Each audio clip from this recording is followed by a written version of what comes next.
Salut à toutes les deux, salut Julia, salut Isabelle. Salut Pablo. Salut Pablo, salut Julia. Salut Isa. Merci d'avoir accepté de débattre toutes les deux. Si je vous ai invité, c'est parce que vous êtes toutes les deux membres de la direction du Parti communiste et que voilà, dans le cadre, pour préparer le congrès qui va arriver en avril, il y a un vote qui est mine de rien important au Parti communiste français qui aura lieu entre vendredi et dimanche prochain sur le texte de base commune, donc qui servira de base commune pour le congrès d'avril.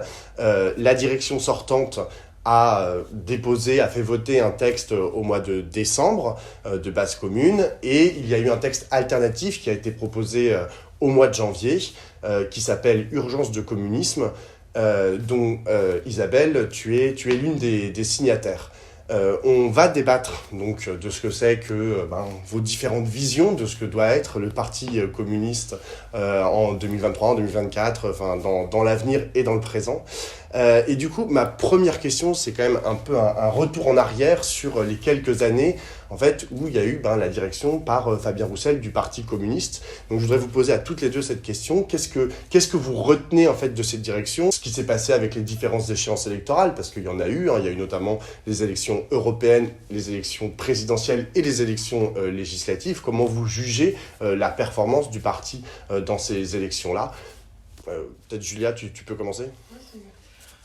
C'est bien que tu commences par cette question, Pablo, parce que c'est un des axes principaux du débat qui nous anime. Déjà, pour commencer, moi, je voulais dire, je suis contente d'être dans une orga où on peut avoir des textes différents, du débat. Et le fait qu'il y ait un texte soutenu par le Conseil national et à côté ce qu'on appelle un texte alternatif, ça sert le débat des communistes, ça fait réfléchir les copains. Et vraiment, il n'y a pas d'opposition franche et tout. Et vraiment, moi, ça m'encourage à continuer à réfléchir et je trouve ça très bien. Et un des points, il y a deux principaux points de désaccord. Un des points, c'est la question du bilan. Et sur ça, on tire pas du tout la même conclusion. Au dernier congrès, les communistes ont majoritairement demandé un changement d'orientation stratégique qui est arrivé et qui s'est incarné dans la personne de Fabien en tant que secrétaire national.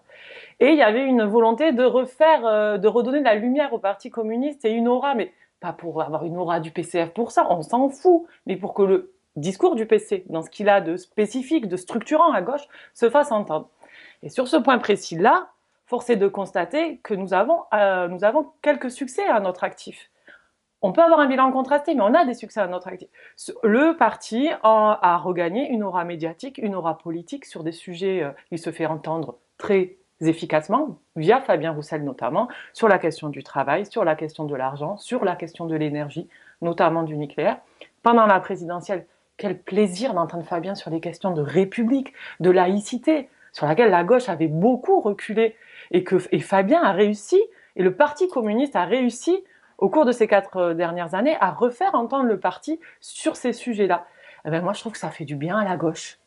Et ça ne veut pas dire que toute la gauche doit penser comme le Parti communiste, je ne le crois pas. Mais la spécificité du discours du parti, elle est en ce sens très bonne pour nous et pour l'ensemble du paysage politique. Écoute, moi d'abord je suis très contente de ce débat contradictoire parce que je pense que quand on débat, c'est bon signe, on s'engueule pas. Et je dois dire que depuis 48 heures, ce qui fut sur les réseaux sociaux me préoccupe vraiment, mais on y reviendra tout à l'heure.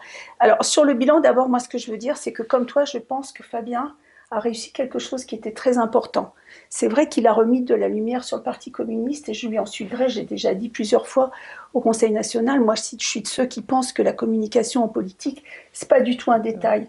Pour moi, c'est le cœur de la politique, puisque la politique, justement, c'est le débat, et de se faire comprendre et écouter les autres, c'est central.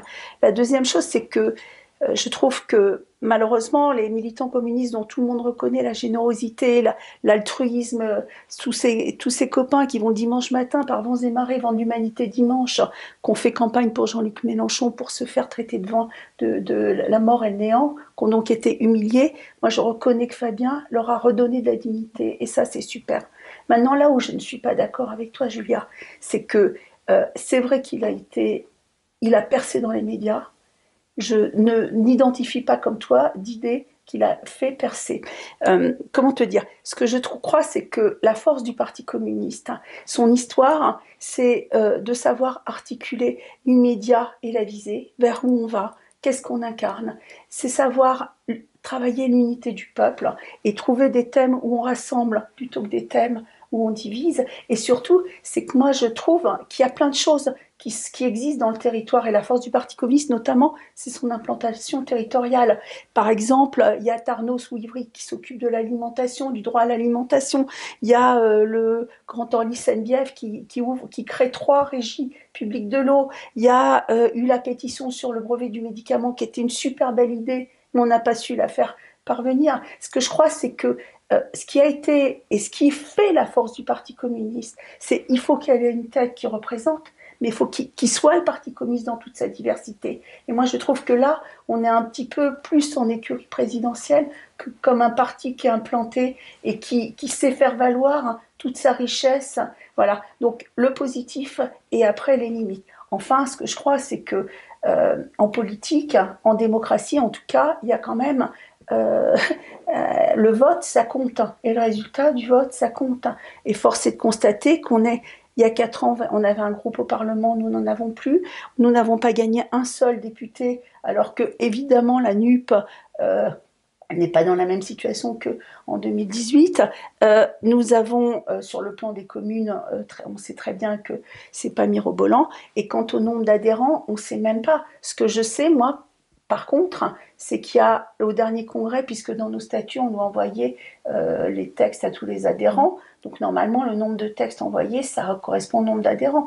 La dernière fois, il y avait 70 000 textes envoyés. Donc c'est le même Cette volume, fois-ci, c'est 55 000. Non, je le sais parce que c'est mon alors, travail. très bien. À la bonne heure, non. à la bonne Ouais. heure. En tout cas, une autre donnée objective, c'est le nombre de cotisants. Et d'ailleurs, je sais qu'on réclame à cœurs et à cris le nombre de cotisants par département, puisque c'est statutaire d'en avoir connaissance.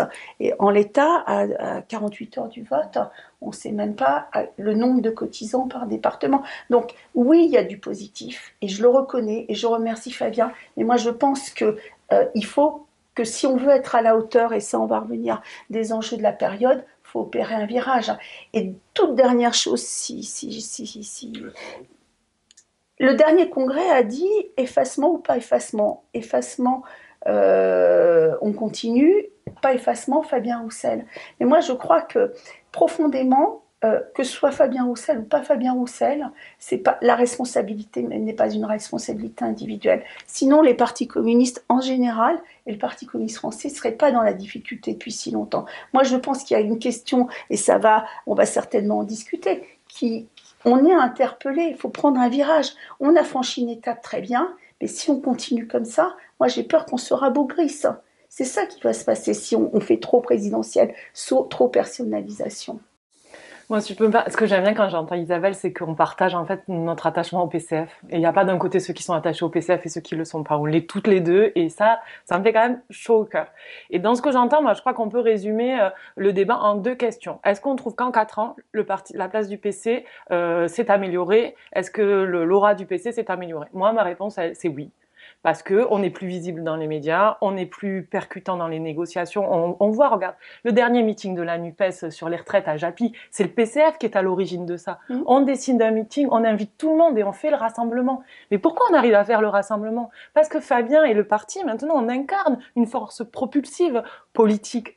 Et sur plein de sujets, notamment sur le sujet de la retraite, mais pas que, sur la question du travail, elle est centrale.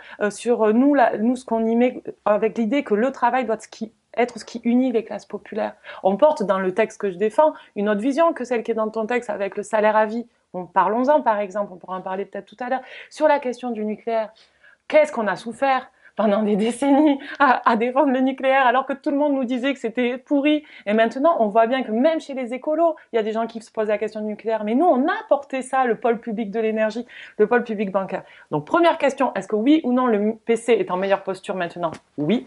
Deuxième question, et tu l'as dit ça, et je suis d'accord avec toi, il y a la question du secrétaire national. C'est que, en fonction du vote, il y aura changement ou pas de secrétaire national. Est-ce que les camarades... Excuse-moi, je suis... Attends, je finis. Je sais, mais c'est moi qui te le dis. Oui. Comme ça a été le cas lors du dernier congrès. Je veux dire, c'est pas, j'invente rien, je suis pas là, je fais pas un coup de... C'est que, si on juge que Fabien Roussel doit continuer à la tête du Parti communiste français, alors il faut voter pour le texte qu'il soutient, qui est le texte voté par le Conseil national et la direction sortante. Si on vote pour le texte d'urgence pour le communisme, il y aura forcément, parce que nous sommes une organisation démocratique, un changement de secrétaire national. Et je ne pense pas que ce soit l'heure pour Fabien Roussel de quitter la tête du PCF. On reviendra en fait sur la question de Fabien Roussel ou pas à la tête du PCF, mais d'abord, Isabelle, est-ce que tu peux répondre à Julia a mis en avant le fait que voilà, un des sujets centraux portés par Fabien Roussel, c'était la question du travail, la centralité du travail, notamment dans la tentative de réunion, on va dire, d'union des classes populaires. Elle a opposé le fait que dans votre texte, il y avait le salaire à vie, alors que c'était pas, du coup, la proposition, j'imagine, de Fabien Roussel. Est-ce que sur la question, par exemple, du travail, il y a quelque chose qui oppose les deux textes? Alors, moi, d'abord, première chose que je veux dire, c'est que tu parles du pôle énergétique, du mix énergétique, tu prends un certain nombre d'exemples qui ne remontent pas au dernier congrès. Ces batailles-là, ça fait fort longtemps qu'on les porte. Et donc, voilà, moi, je pense que quand même, il faut reconnaître, voilà, il n'y a pas... Avant 2018, pas de parti communiste, et après 2018, la parenthèse enchantée. Donc voilà. Après, sur la question du travail, moi, ce que je crois qui est fondamental, moi, j'ai pas envie de dire les féministes, c'est plus important que ceux qui s'occupent du travail, que ceux qui s'occupent du racisme, etc. Par contre, ce qui est vrai, ce que je pense, c'est que y a quelque chose qui fait que quand on est enfant, quand on est âgé, quand on est cadre, quand on est Uber, etc., on a tous en commun la question du sens du travail. Pas la question du monde du travail, pas la question de l'emploi, la question du sens du travail. Moi qui suis toujours restée dans la vie professionnelle, je peux en témoigner. C'est extrêmement violent actuellement. Pareil, plusieurs fois, je suis intervenue au Conseil national pour qu'on prenne cette question à corps. Non pas sur la question de l'emploi, pas sur la question économique, mais sur la question pourquoi on se lève le matin, pourquoi produire, quel collectif de travail. Et ça, j'ai relu avec attention le texte, votre texte hier, il n'y a rien là-dessus. Le travail, il est pris d'ailleurs dans un chapitre économique, alors que je pense que l'épidémie de burn-out, le suicide au travail, ce qui se passe, ces collectifs de travail qui sont démantelés, ces petits capots qui sont dans des bureaux, qui donnent des ordres complètement déconnectés de toute réalité. On le sait bien avec le Covid, quand pendant 2 mois, les médecins, les soignants ont repris le pouvoir, d'un seul coup, tout a recommencé à fonctionner en pleine période de crise majeure. C'est-à-dire que pour moi, le cœur de ce qui rassemble, et d'une certaine manière, tu parlais de laïcité, etc. Moi, je trouve que les classes populaires, elles ont besoin de retrouver l'unité. Le Parti communiste dans ce pays a été le facteur non seulement de l'unité politique, mais de l'unité de la classe ouvrière, le parti de la classe ouvrière. Je pense qu'il faudrait peut-être discuter si on a le temps. Moi, je pense qu'il est plus pertinent aujourd'hui de parler de classe populaire pour différentes raisons, mais ça, c'est pas obligé qu'on en débatte, on en débattra si tu as envie. Mais quoi qu'il en soit, ce que je crois, c'est qu'il y a des gens qui ont des combats, des pacifistes, des antiracistes, etc. Et c'est très bien. Et moi, je ne mets pas de priorité. Par contre, je sais qu'il y a un combat commun. Et nous, notre travail, peut-être par rapport à la première question que tu posais, dans les grandes différences des deux textes, il y a un texte qui s'intéresse à comment faire progresser le Parti communiste. Et il y a un autre texte qui s'intéresse à comment apporter des réponses à la France et au monde. Et pour moi, c'est très important de ne pas être autocentré. C'est très très important d'entendre ce qui se passe dans la société, d'être dans la société. On ne va pas faire émerger une révolution féministe. La révolution féministe, elle a émergé. On doit être dedans. Alors évidemment, il faut franchir des étapes. La fin de l'histoire n'est pas écrite en matière d'égalité, évidemment. Mais moi, ce que je crois, c'est quel est notre rapport à la société. Et à travers la question du travail, il y a la question de... Voilà, c'est pas qu'une question d'économiste. Vraiment. Vraiment. Si je peux répondre, parce que c'est un vrai point de différence là, dans les deux textes. Moi, j'entends ce que tu dis. Ce que je reproche à votre texte, c'est qu'il y a une espèce, ce que moi j'appelle du situationnisme. Il y a des mouvements qui émergent et qui sont fabuleux, le mouvement des femmes, le mouvement de lutte pour le climat, tout ça. Et dans votre texte, il est porté l'idée que de ces mouvements naîtrait ex nihilo une réponse qui serait une réponse communiste. Moi, je ne crois pas. Je crois que ces mouvements sont des richesses absolues qu'il faut investir. Je suis tout à fait d'accord avec toi. Je crois par contre que ces mouvements, parce qu'ils sont sectoriels, ne peuvent pas être en soi des réponses au changement global que nous devons porter en tant que communistes. Et que la façon de porter un mouvement global de révolution, c'est d'unifier les classes travailleuses. Et donc, que de ces mouvements-là, on arrive à prendre ce qu'ils ont de meilleur, mais il y a à y mettre une analyse communiste, un cadre théorique communiste pour aller chercher le monde du travail. Et c'est par le monde du travail, parce qu'il touche aux moyens de production, parce qu'il touche à l'argent, que nous arriverons à faire un vrai mouvement de transformation sociale. Et sur ce point-là, là où j'ai un vrai désaccord, c'est sur la question du salaire à vie. On est tous, je sais que tu es pour la retraite à 60 ans, tu es pour la retraite à 60 ans. On veut la financer, la retraite à 60 ans. Je te le dis, Isabelle, je ne comprends pas comment on finance la retraite à 60 ans avec le salaire à vie. Nous, et je vais expliquer pourquoi, on porte la sécurité d'emploi et de formation, qui est une sortie du chômage, une sorte de sécurité sociale où on passerait d'un emploi à une formation tout au long de la vie. Ce qui est porté par le salaire à vie, ce n'est pas ça. Le salaire à vie, c'est dire que la retraite d'aujourd'hui, la pré-retraite ou les allocations chômage sont en fait un salaire et que les gens qui voudraient pourraient ne pas travailler et avoir un salaire de base de 1 500 €. Comment serait financé ce salaire ? Écoute, par la cotisation de ceux qui travaillent. Et comment tu finances et du salaire à vie et la retraite à 60 ans quand tu as une masse de gens moindre qui travaillent, donc moins de richesses produites, donc moins de retraite finançable. Je te jure, je suis pas là, je fais pas je te demande sincèrement, je ne comprends pas, Isabelle. Et sur ce point-là, pour le coup, j'ai un vrai désaccord. Déjà, il faut partir d'un postulat, c'est que l'homme n'est pas un loup pour l'homme, et que l'homme, l'humain, c'est ce qui nous fonde, l'essence, comme disait le vieux barbu, c'est nos rapports sociaux. Donc moi, je fais le pari que quand tu découples salaire et emploi, rémunération et emploi et job, ça ne veut pas dire que tu es inutile socialement. Ce que je crois, c'est que l'idée du salaire à vie, mais d'une certaine manière, si tu pousses la sécurité sociale, c'est quoi les allocations familiales ? C'est un revenu pour les enfants. C'est quoi les indemnités ? C'est pas du salaire, c'est une allocation. C'est des revenus. Tu crées pas de richesse. C'est des revenus. Non, écoute-moi, Pardon, c'est du revenu.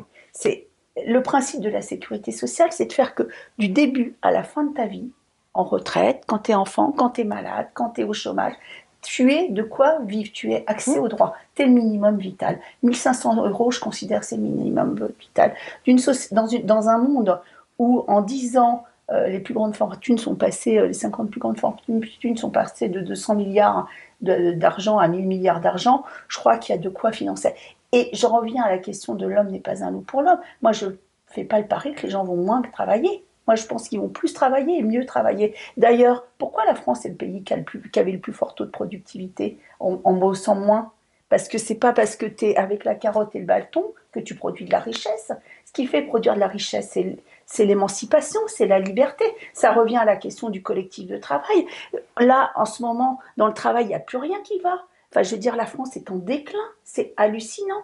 On manque d'antibiotiques. On apprend qu'il faut, l'état du chemin de fer est tel qu'il faut 10 milliards d'euros par an pendant 10 ans pour remettre la France en état sur le plan du rail. Mais du travail, il y en a, et des gens motivés, il y en a. La seule chose, c'est de leur garantir des droits. Et pour moi, alors là, franchement, je vais te dire un truc. Le fond de ma pensée, alors là, je n'engage que moi puisque je représente un texte. Moi, salaire à vie, sécurité, emploi, formation, sécurité sociale, professionnelle. Moi, je pense qu'il faut garantir un revenu minimum à tout le monde décent, qui ne soit pas les minima sociaux tels qu'ils sont actuellement, qui sont les minima de la misère. Et moi, je crois que si on garantit aux gens des conditions de travail, du sens du travail, alors la France ira beaucoup mieux. D'ailleurs, d'une certaine manière, quand on a fait le choix d'une main plus que de l'argent, c'est là où ça a marché. Là, moi, où on est d'accord, c'est sur le sens du travail, la réduction du temps de travail, l'amélioration des qualités de travail, les droits à l'entreprise. Je veux dire, on est d'accord sur ça. Par contre, moi, j'ai toujours pas compris, mais je vais m'y replonger. Pour moi, pour partager un gâteau, il faut créer le gâteau. Et il se trouve que si on arrive à financer nos retraites actuellement, tu l'as dit, c'est parce que les salariés d'aujourd'hui ils produisent 4 fois plus de richesses. Et que le salaire à vie, il pose la question, il enlève au travail son utilité sociale. Et il enlève au travail sa part de sens qu'il peut donner à l'humain. Et en cela, une des conséquences, c'est que s'il n'y a plus besoin de travailler et tout ça, donc plus besoin de se battre pour créer de l'emploi, plus besoin de se battre pour augmenter les salaires. Et donc en fait, tu as un mécanisme en chaîne qui fait que forcément, tu vas créer moins de richesses, forcément, tu vas pas pouvoir financer et ton salaire à vie et ta retraite à 60 ans. Donc sur ce point-là, et c'est ce que porte Fabien, la valeur travail, un travail mieux rémunéré, moins de temps, tout ce qu'on s'est dit, mais un travail qui reste au cœur de la société. Voilà. Isabelle, tu veux dire un dernier mot sur le travail? Non, simplement, moi, je fais pas le pari de la flemme. Moi, je pense pas que Non, les humains sont des flemmards. Je non pense, plus. la preuve, on est tous là à titre bénévole. On fait ça avec Pas moi. enthousiasme, pardon. On a un salarié. Excuse-moi, moi je suis un On a un salarié. salarié syndiqué, j'espère. Exactement, au SNJ CGT. Très bien. Bravo. Donc voilà, moi je fais pas le pari que les gens sont des flemmards. Je crois que en libérant, en émancipant, c'est comme ça qu'on lève les verrous de la société. Écoute, vos deux positions sont assez claires. Maintenant, j'aimerais bien passer à un truc dont vous avez parlé toutes les deux. C'est la question des classes populaires, en fait, de ce que vous considérez aujourd'hui comme les classes populaires. Julia, tu as beaucoup parlé de l'unification, en fait, de ces classes populaires. Qu'est-ce que tu entends par là? C'est qui? C'est quoi le populaire aujourd'hui en France? Comment vous l'identifiez? Et c'est quoi la tâche, en fait, que tu donnes au Parti communiste d'unifier cette classe populaire? Ça veut dire quoi exactement? C'est un des sujets de différence aussi qu'il y a entre nos deux textes. C'est que nous, on fait le constat qu'il y a un plafond de verre de la gauche, aujourd'hui de la NUPES, qui a un plafond de verre qu'on n'arrive pas à franchir, qu'on n'arrive pas à casser, et que ceux qui l'ont cassé, c'est le Rassemblement national. Donc il y a une menace fasciste. Je connais bien Isabelle, je sais qu'elle est très préoccupée par les questions d'extrême droite. Donc voilà, on a toutes les deux cette préoccupation. Donc comment on fait? Nous, on dit, il y a un plafond de verre. Vous le dites pas dans votre texte. Et on se dit, face à ce plafond de verre, ce qu'il faut, c'est rassembler plus large, rassembler les classes populaires, rassembler ceux qui ne votent pas pour nous. Quand le vote ouvrier va majoritairement à Marine Le Pen ou va dans l'abstention, quand le vote des catégories C de la fonction publique, des gens qui sont au chômage, ne va pas vers nous, posons-nous la question pourquoi on ne leur parle plus. Et ce que je vois dans le travail qui est fait, qui est un travail de fourmi, vraiment, il faut y aller petit à petit. C'est ce que fait Fabien dans le discours qu'il porte, dans le discours du travail. Je trouve qu'il y a une efficacité. J'ai pour coutume de dire que Fabien, il incarne la gauche du quotidien et des grandes espérances. C'est pas que de la com et de la formule facile. Je pense que c'est comme ça qu'on reparlera aux gens, en leur parlant de leur quotidien, sans les stigmatiser, sans les prendre de haut, et en leur disant les grandes espérances sont possibles. Et je trouve qu'en cela, depuis 4 ans, on a fait sacrément du bon boulot. Bon boulot à 2% malgré tout. La réalité, elle est celle-là. En politique, tu sais que le temps politique, c'est pas le temps humain. Hein. C'est douloureux, mais c'est comme ça. Parce que tu vois, j'ai repris là, j'étais en train de ressortir. L'UMA a fait en 2020 avec l'IFOP ou l'Ipsos, pardon, un sondage sur le communisme et sur les valeurs.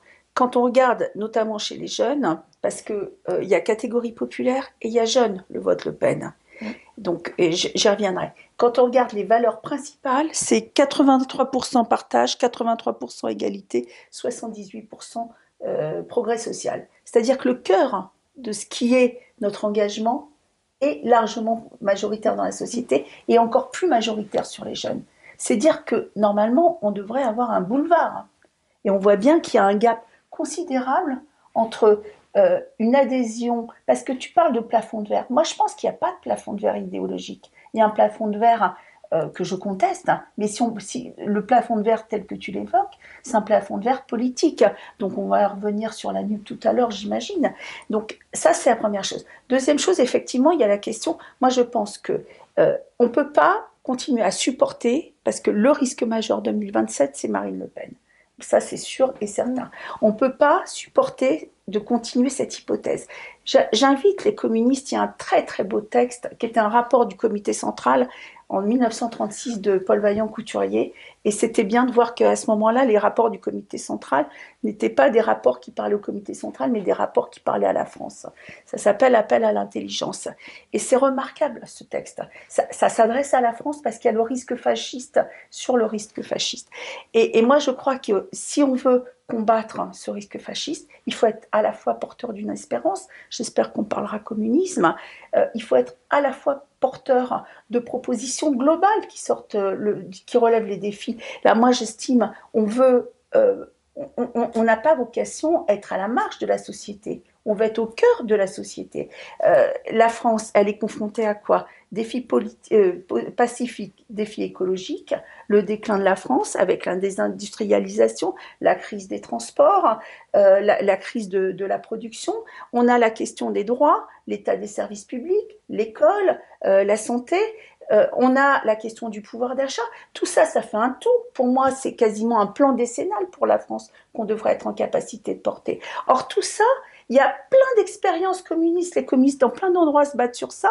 Et ça fait pas système national. C'est pas porté nationalement. Et moi, si on veut donner de l'espoir et re-rencontrer les catégories populaires, les unir, je pense que c'est ça. Après, la deuxième chose, c'est qui sont les catégories populaires aujourd'hui? Et ce qui est sûr, c'est que les 6 millions d'ouvriers, ils ont disparu de la photo France. Et ça, c'est un énorme problème parce qu'ils ont besoin d'être représentés, les gens, y compris même dans le cinéma, par exemple. Il y a eu Quai de Wistreham qui était très intéressant sur une partie des catégories populaires. Il y a quelques... Mais la représentation publique des catégories populaires a totalement disparu. Moi, je pense que c'est très important qu'on leur redonne du jour et qu'on y travaille. Mais ce que je crois, c'est que moi, je n'oppose pas les nombreux, les milliers, les millions de personnes qui habitent les quartiers populaires des grandes villes, qui sont ceux qui produisent. C'est pas pour rien que la région Île-de-France reste la deuxième région productrice d'Europe. Ça reste encore la grande région productrice de France. C'est qui? C'est les gens qui habitent les quartiers populaires, qui sont à 5h30 dans le RER, qui s'appellent Mamadou, Juliette ou Sarah, et qui sont dans les métros le matin, qui habitent les grands quartiers populaires. C'est les gens qui sont dans les déserts industriels, qui se débrouillent comme ils peuvent. C'est les ouvriers agricoles.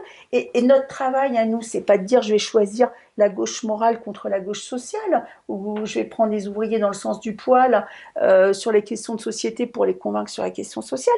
Moi, je pense qu'il faut prendre les gens dans leur diversité. Les ouvriers agricoles, ils en peuvent plus des pesticides et de crever des pesticides. Et ben la question écologique, elle est importante pour eux. Donc notre question à nous, c'est de les unifier sur un projet global et qui s'inscrit à la fois et c'est en ça, quand tu dis le communisme est déjà là, ça veut rien dire. La sécurité sociale, ça veut pas dire que c'est abouti, ça veut dire que c'est des leviers de la transformation sociale qui nous engagent dans un chemin d'émancipation. Il y a un truc, pardon, excuse-moi Isabelle, il y a un truc dont on a été victime, nous, au Parti communiste, c'est le rapport de Terra Nova il y a 20 ans qui dit que la gauche, elle doit plus s'occuper des classes populaires. Et de fait, il y a eu une mutation de la gauche, une mutation idéologique de la gauche. Je dis pas que nous on l'a faite, mais en tout cas, non, nous non. Mais globalement, il y a eu un décrochage, pardon. Et donc, il y a une partie des catégories populaires, qu'elles soient des cités. Moi, j'ai vécu 10 ans à Ivry, je suis tout à fait d'accord avec ce que tu dis. Je viens d'un territoire rural qui est la Catalogne, enfin, qui est les Pyrénées-Orientales. Tout ce que tu dis, je suis d'accord avec toi. Mais concrètement, pour unir ces gens, il faut quand même commencer par leur parler. Et pour leur parler, il faut commencer par qu'ils nous comprennent. Et la grande réussite de Fabien Roussel, une de ses grandes réussites, et du Parti communiste depuis 4 ans, c'est de se faire comprendre par ces gens-là. Alors oui, au présidentiel, à cette élection, on n'a pas eu le score qu'on voulait. Il y a eu une aspiration vers le vote utile de Mélenchon. Il y a plein de raisons à cela. Mais n'empêche que ce qui est en train de structurer idéologiquement Fabien, en se faisant comprendre, en portant des sujets populaires, en portant la dignité ouvrière, ça faisait longtemps qu'on n'avait pas eu un leader de gauche qui faisait plaisir à voir et qui disait les classes populaires, elles sont dignes, elles sont debout. Et la France des barbecues, elle a le droit d'être respectée. Mais rien que ça au début, mais moi ça me met presque les larmes aux yeux d'avoir attendu autant de temps pour enfin avoir un discours comme ça de dignité. Et c'est ce discours-là du travail, de la dignité retrouvée et de s'adresser à ces gens-là, qu'ils soient d'Ivry ou de Saint-Amand-les-Eaux, qui fera qu'à mon avis, on réussira notre pari politique, enfin notre ambition politique. C'est pas un pari. Moi, est-ce que je peux dire un truc personnel, très très personnel? Je vais te dire, l'histoire de la France des barbecues, ça m'a touchée personnellement. Ah ouais. Il se trouve que moi, je suis issue d'une famille très populaire, on fait camping, etc. Et j'ai, en classant les papiers de mes parents, trouvé un document que je ne connaissais pas. C'est une page entière du Midi Libre sur la famille Laurent au camping, mon père faisant le barbecue, etc. Donc cette histoire-là, c'est mon histoire. Sauf que je sais que mes parents, c'est ça, mais c'est toute une complexité. Et moi, je crois que, d'une certaine manière, c'est très très blessant quand tu es issu de ces milieux-là, qu'on te dise que tu es la France des barbecues. Moi, mes parents, c'était plein de choses. C'était des écolos, c'était des gens qui étaient dans les parents d'élèves. Ils n'ont jamais été militants, hein, mais ils étaient impliqués dans toute une diversité de choses. Et même quand tu es issu du peuple, tu n'es jamais réductible à une caricature. Et moi, je pense que c'est ça qui est un peu problématique. C'est ça que je regrette. Tu trouves ça bien caricatural sur les classes populaires? C'est une façon de réduire les catégories populaires à quelque chose qui est trop simpliste. Ils sont tellement pleins de richesses. Quand je vois ce qui se passe, moi je suis élue à Vitry, tu le sais bien, quand je vois ce qui se passe, la richesse dans les quartiers populaires, le rôle des femmes dans les quartiers populaires, c'est formidable. Énorme. Et donc moi je pense qu'on ne peut pas réduire comme ça. Après, ce qui est vrai, c'est qu'il faut leur parler, mais il faut aussi les entendre.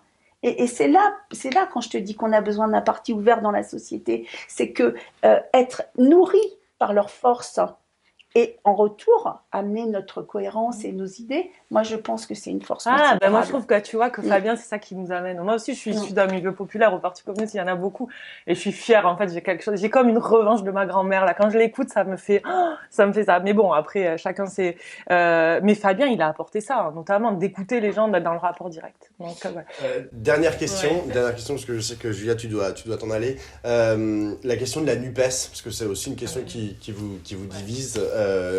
Votre inscription, en fait, l'inscription du Parti communiste dans la NUPES, en fait, comment vous voyez le truc? Julia, peut-être que tu peux commencer. Moi, très rapidement, on a commencé par la question du bilan et on finit par la question de la NUPES. Je pense que c'est vraiment les deux axes. Ce qui est sûr, c'est que pour exister dans un rassemblement, pour faire le rassemblement, il faut exister. Et c'est ce que nous, on a apporté comme stratégie depuis 4 ans. Et c'est ce qui a payé, ce qui paye et ce qui nous permet d'être la cheville ouvrière du rassemblement actuellement de la NUPES sur la question des retraites. Je me rappelle qu'en 2017, on a fait la campagne de Jean-Luc Mélenchon sans avoir d'accord, on l'a soutenu directement sans avoir de candidat. Et à l'issue de cette élection, nous n'avons pas eu d'accord aux législatives. En 2022, on a eu notre candidat, on a fait notre campagne, on a porté nos idées, et à l'issue de tout ça, on a fait le rassemblement et on a eu un accord. Et on a le même nombre de députés. Et on en a un peu plus sur les élus. Je suis pas revenue parce qu'on a gagné des élus départementaux, régionaux, mais moi je veux pas rentrer dans la politique. C'est du sonnant, du trébuchant, c'est aussi de l'idéologique et du politique. Donc sur ça, ce que je veux dire, c'est que personne ne dit contre la NUPES, pour la NUPES. Nous, on dit l'union, on l'a fait, mais pour faire l'union, il faut un PC fort qui exprime clairement son positionnement. Et sur ce point précis, j'ai fait une blague dans votre texte. Il y a plein de moments où vous tournez autour du pot, on sent que vous voulez dire des choses et vous les dites pas vraiment. Et sur la question de l'adhésion directe à la NUPES, vous dites il faut que les gens puissent s'engager nationalement et localement à la NUPES. Ça veut dire quoi concrètement ? Vous êtes dans un entre-deux. Et puis, il n'y a pas un mot sur les sections et les cellules dans votre texte. Je me dis, waouh, on ne parle pas de la structure du parti, on parle d'un rapprochement local de la NUPES. Ça, moi, ça me fait tiquer, je te le dis, Isabelle. Bon, alors d'abord, moi, je me félicite puisque je commence par ce dernier point, parce que je trouve que c'est très important d'avoir des textes pas trop longs pour permettre aux communistes de se les approprier. Et quand on est d'accord sur quelque chose, je pense que c'est peut-être pas la peine de trop insister. Bon, je fais Bon, la question, c'est comment on fait pour qu'en 2027, au deuxième tour, il y ait un candidat de gauche ? Voilà, c'est la question qui est posée si on ne veut pas que ce soit Le Pen.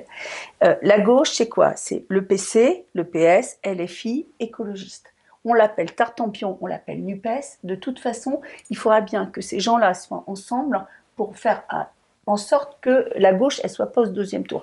Je passe sur ce qu'on a déjà discuté, soit au deuxième tour, que le Rassemblement national ne soit pas au deuxième tour. Je passe sur ce qu'on a déjà discuté, toute la bataille idéologique, etc. Moi, d'abord, une chose, quand je disais, il faut écouter les gens. T'as fait comme moi la campagne, t'as fait comme moi les bureaux de vote. Je veux dire, la gauche nous sommait, nous suppliait de ne pas faire cette bêtise de partir divisé.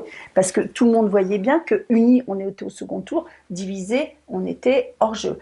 Donc ça, c'est la première chose. Deuxième chose, moi sur la NUPES, je dis pas que c'est l'alpha et l'oméga. Je dis que c'est un cadre qui est l'alliance du PC, du PS, etc., qu'il faut évidemment faire évoluer. Tu parles de la question de l'adhésion directe. Moi, je pense que c'est une non-question. Ça n'a pas de sens, cette question. Personnellement, c'est flou, il y a un nom. Personnellement, moi, ce que je trouve ce qui est problématique, puisqu'on va parler des statuts, ce qui est problématique, c'est qu'on voit bien que les partis classiques sont en crise maximum. Il faut inventer quelque chose. On voit bien que les trucs gazeux, nébuleux, c'est loin d'être satisfaisant, notamment sur le plan démocratique. Donc moi, je ne vais pas dire à l'avance, la NUPES, il faut qu'elle soit de A à Z comme ça. Ce que je crois, c'est que ce qui est sûr, c'est que face au fascisme, en 1936, on a rassemblé, on a gagné, le parti a été renforcé. Face au nazisme, en 1945, les jours heureux, dans la résistance, on a même fait l'alliance avec les gaullistes. On a fait gagner la France et le parti est sorti renforcé. Au Chili, au Brésil, en Espagne, les communistes sont impliqués dans des coalitions pour faire résistance aux fachos et pour faire gagner leur peuple. Et ils se renforcent. Et moi, je pense que de penser que l'union, c'est synonyme de l'effacement, c'est contraire à toute réalité du Parti communiste. Moi, je crois à la dialectique. Je pense que s'il y a 2 millions de personnes dans les rues sur les retraites, c'est à la fois parce que les gens sont très motivés, très conscients, mais aussi parce que l'alliance des syndicats rend crédible et des partis politiques. De ce point de vue, je trouve très bien ce qui s'est passé à Japy. Il faut que j'arrête. Je sens qu'il y a une sorte de pression. Oui, non, je veux maintenant, genre juste, peut-être que tu peux répondre à Isabelle et en même temps, voilà, essayer de faire une conclusion et c'est pas de dire aux militants qui vont nous regarder, exactement, aux militants qui nous regardent, genre, pourquoi ils devraient... On voit qu'il y a un vrai désaccord. Moi, je pense que pour qu'un mariage soit réussi, il faut que le marié et la mariée viennent au mariage et donc il faut qu'ils existent. Et donc, pour qu'il y ait rassemblement et union, ce que nous voulons, ce que nous créons actuellement dans le cadre de la réforme des retraites, il faut que le Parti communiste ait sa voix propre, sa structure et soit renforcée. Ce que tu dis me fait penser à la stratégie qu'on a mis en œuvre au cours des 10 dernières années, au courant des années 2000, et qui n'a pas forcément prouvé son efficacité. Donc voilà, c'est vraiment un vrai point de désaccord entre Isabelle et moi, mais voilà, c'est le Parti communiste, on est pluriel. Isabelle, le mot de la fin? 2 mots, moi j'ai confiance dans le Parti communiste, je pense qu'on n'est pas spectateur de la société et que si on décide de faire réussir l'union, comme disait Marché, l'union est un combat, on peut le faire gagner. Deuxième chose, si tu permets, je voudrais dire ce que je trouve... tu disais que tu étais satisfaite qu'il y ait 2 textes. Moi, j'aurais aimé qu'il n'y ait qu'un seul texte. Parce que le principe qui était très fort, qui évitait les tendances, c'est dire on a des opinions différentes, mais si on est dans le même parti, il y a 90% d'en commun et il y a 10% de choses qui font débat. Et ces 10%, depuis qu'il y a le pluralisme de droit, on faisait des fenêtres où on discutait. Et on aurait pu faire un texte commun avec des fenêtres sur le bilan, sur la NUPES, sur le communisme. Et voilà. Et je trouve que ce qui est en train de se passer, là, quand même, est très effrayant. Quand je vois qu'il y a même des menaces de mort sur les réseaux sociaux qui sortent ce matin. Non, mais c'est pas admissible. Mais moi, je demande solennellement à Fabien et à la direction du parti de siffler la fin de la récré. Parce qu'avec là, entre ce moment, ce qui est en train de se passer, et quand je vois ce qui se passe au PS et ce qui se passe à LFI et partout, ça m'inquiète vraiment. Il faut qu'on reste unis. Avant ce congrès, il y avait un nous communiste. Il ne faut pas qu'on sorte d'un nous ambition et d'un nous urgence du communisme. Et ça, c'est même statutairement la responsabilité de la direction du parti de garantir et de tous les communistes. De tous les communistes. Donc moi, je prends ma part de responsabilité en venant le dire. Mais j'en appelle, moi, au fait de siffler la fin de la récré parce que c'est inadmissible ce qui est en train de se passer. Et là, en faisant ce débat et en faisant la démonstration, tu vois, ça en fait aussi partie. Donc voilà. Et tout est tant mieux. Et on verra ce qui va se passer ce week-end. Merci à toutes les deux. Merci Pablo. Merci.